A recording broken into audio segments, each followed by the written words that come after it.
everybody, this is Steph. We are going to do part one in this video of Lucy Libido. This is the part one video. And I don't know how many parts we're going to end up with because of how long each video is going to take, but I at least wanted to let you know that we may have a couple videos till we're said and done. I like to keep them short. So we are going to be talking today about my new favorite book called Lucy Libido, which you can buy on Amazon. Looks like this.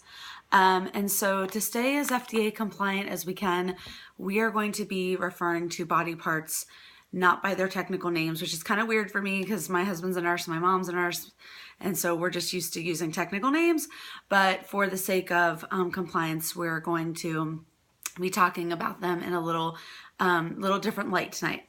So one of my favorite things about the book is that it gets started out in the very first chapter with what makes you beautiful. And it talks a lot, like right now, I'm obviously very pregnant and I don't feel real beautiful always right now. And so that's something that I really had to, think about in the course of the book, about how she was talking about when they started using oils this way, that, her and her girlfriends would get together and they would talk and they would discuss about, what made them feel sexy and what made them feel beautiful. And one of the things that, might make me feel beautiful isn't going to be the same thing that might make you feel beautiful. So maybe you feel beautiful because you can laugh at anything. Sometimes I think we need to understand too that beauty starts in the inside, that no matter, if you have birthed a couple children or like me, you're pregnant and your physical body just isn't where you want it to be right now, that beauty comes from other things. And so I do try to focus on the beauty that I feel from being pregnant right now.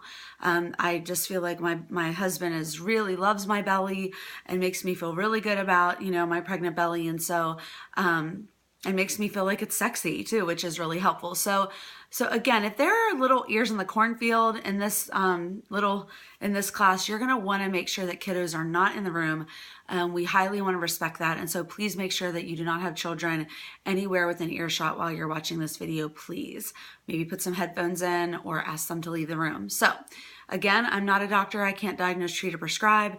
So get that out of the way. And yeah, so again, going back to her talking about beauty in the beginning, she also has some other things where, like, maybe you feel like you're beautiful, like your eyes are beautiful or a certain part of your body is beautiful, but that it's extremely important that we understand that we are all beautiful. Otherwise, our husbands wouldn't have been attracted to us in the first place, or our significant others, okay, would not have been attracted to us to begin with. And so it's extremely important to understand that beauty comes from the inside out, and that maybe it's even something simple that you do, the way, like she said, the way you run up the stairs, the way you make a certain face, the way you say something, your mannerisms. Sometimes those are just the things that make you beautiful to your loved one who, you're with. So very neat intro to the book that I appreciated.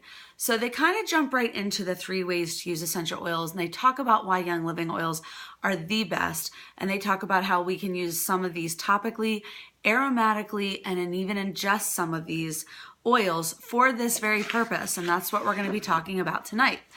The other thing that she talks about is kind of the libido seesaw and how men and women are very different. And after talking to women, I have discovered this myself over the years, that there are very, very different sex drives between men and women.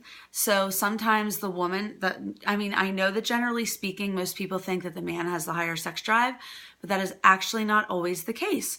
And so we want to make sure that if you're one of those women that has a high libido, that you don't feel left out in the cold or like you're the different one because you have more of a libido than your husband does. There's lots of things that can cause low libido in men and women, and they range from everything from stress to hormones to just having children. Failing to make time for intimacy is another one. She talks about medications, just like illness, life changes. So like having a new baby obviously is going to put a damper on that for a little bit. Hormone imbalances, disagreements, working too much. There are lots of reasons why we have this imbalance sometimes of libido between husband and wives, and why this needs to become a priority again in your marriage. So, and in your relationship. I'm speaking a lot from marriage, but I recognize that not everybody watches this video is going to be married. So please know that as somebody who's been married for 20 years, that's how I'm probably going to be referencing a lot of things in this videos, but please don't take it personally. I'm not excluding you. I'm just coming from my frame of mind. Okay.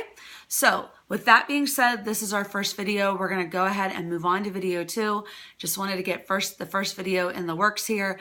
And so the next stop is going to be emotional and mental preparation for times of intimacy. Okay, guys, make sure you get to video 2.